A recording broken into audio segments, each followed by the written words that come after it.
कुछ देशों को सामान बेचने के लिए ज्यादा पैसा क्यों देना पड़ता है? और क्या हो अगर कोई देश कहे, अगर आप हम पर टैक्स लगाओगे तो हम भी आप पर उतना ही टैक्स लगाएंगे। यही है रेसिप्रोकल टैरिफ का बेसिक आइडिया। इस वीडियो में आइए समझते हैं इस पावरफुल कॉन्सेप्ट को, जो ये डिसाइड करता है कि देश कैसे ट्रेड करते हैं और कभी कभी लड़ते भी हैं बिना एक भी गोली चलाए।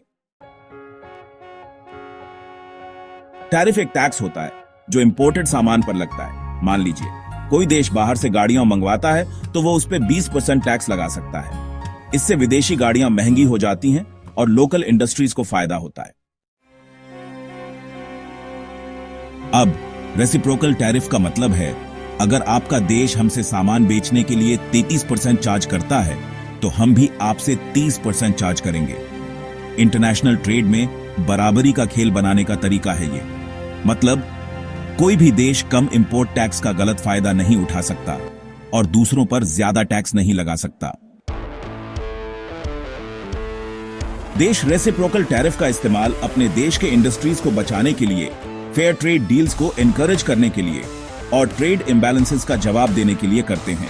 मान लीजिए कंट्री ए अपना सामान कंट्री बी को आसानी से बेचता है, लेकिन कंट्री बी को बदले में ज्यादा टैरिफ देना पड़ता है, तो ये अनफेयर ट्रेड होता है। रेसिप्रोकल टैरिफ इसे ठीक करने की कोशिश करते हैं। लेकिन ये इतना सिंपल नहीं है।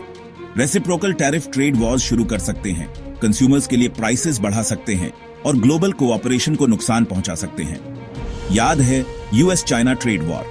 ये टैरिफ से शुरू हुआ था और दोनों देशों की इकोनॉमी को कुछ तरीकों से नुकसान पहुंचाया था। रेसिप्रोकल टैरिफ काम कर सकते हैं, लेकिन केयरफुली निगोशिएट करने से।